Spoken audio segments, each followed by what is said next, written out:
c'est le Big Bang. Dans les premiers instants, l'évolution et l'expansion de l'univers sont fulgurantes. La température et la densité diminuent rapidement. 15 minutes plus tard, lors de la création des premiers atomes, c'est l'émission du rayonnement cosmologique, un fabuleux flash de lumière que nous pouvons encore détecter aujourd'hui. Dans les mois qui suivent, sous l'influence de la gravité, l'architecture de l'univers prend forme.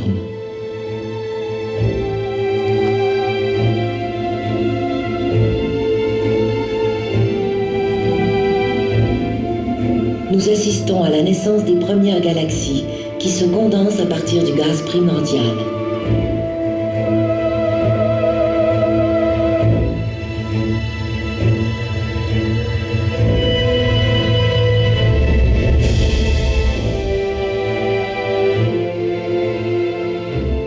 Aux environs du 1er mai, c'est la naissance de notre galaxie, la Voie lactée.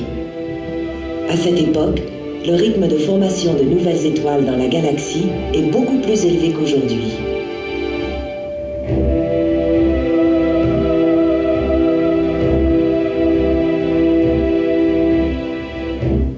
C'est seulement le 9 septembre, soit 10 milliards d'années après le Big Bang, que nous sommes témoins de la formation de notre système solaire dans une nébuleuse interstellaire. Dans le disque de poussière qui entoure notre jeune étoile, les planètes se constituent lentement par l'agglomération de millions de petits fragments. Le 14 septembre, les planètes prennent la forme que nous leur connaissons aujourd'hui et sont le théâtre d'une intense activité géologique. C'est peut-être à cette époque que se produit sur Mars le gigantesque effondrement qui donne naissance au plus grand canyon du système solaire, Valles Marineris. Aujourd'hui, cette cicatrice planétaire est aussi large que l'Amérique et 4 fois plus profonde que le Grand Canyon. Pendant ce temps sur la Terre, des centaines de volcans en éruption crachent les gaz qui vont former l'atmosphère. Les océans se forment et sont le lieu d'une importante activité chimique. Le 25 septembre, la vie apparaît sur Terre sous la forme d'organismes ne comportant qu'une seule cellule. Pendant plus de 3 milliards d'années, la vie unicellulaire sera la seule forme de vie sur Terre. Il faut attendre jusqu'au 14 décembre pour voir arriver les premiers organismes multicellulaires, des êtres à corps mou. Le 17 décembre, c'est la mystérieuse explosion du Cambrien. Pendant cette période, la vie va se diversifier à un rythme effréné. Le 19 décembre, les poissons et les vertébrés envahissent les océans. Le lendemain, les plantes recouvrent la terre ferme.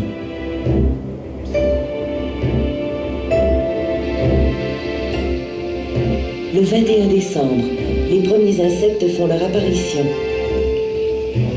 Les amphibiens apparaissent à la même époque. Le 22 décembre, les premiers arbres se déploient vers le ciel. Les reptiles se diversifient.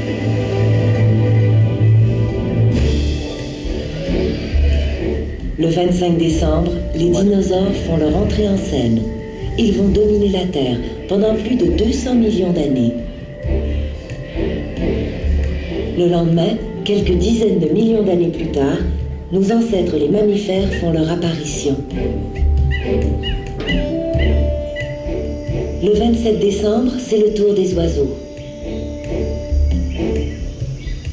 Et le 28, celui des fleurs.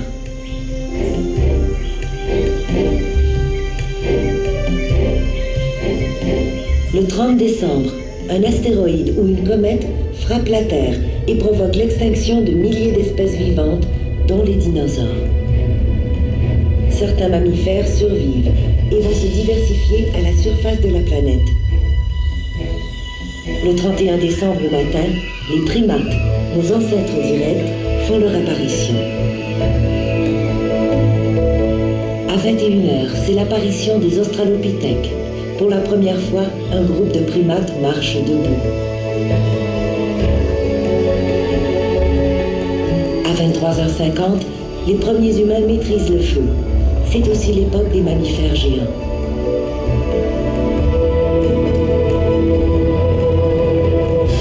Il y a environ 150 000 ans, à 23h54, apparaît Homo sapiens, l'être humain moderne.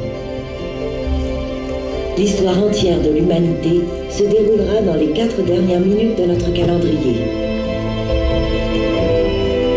À 23h59 et 30 secondes, nous inventons l'agriculture. À 23h59 et 50 secondes, l'écriture. À 23h59 et 59 secondes, c'est l'époque de la Renaissance, il y a 400 ans.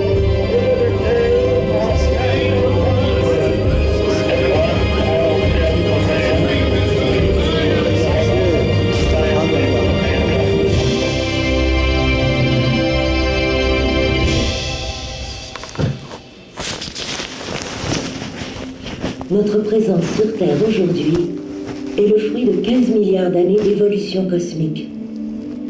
Les cellules, les atomes et les particules élémentaires dont nous sommes formés sont autant de racines qui relient notre existence au plus profond passé de la vie et de l'univers. L'histoire de l'univers, c'est notre histoire.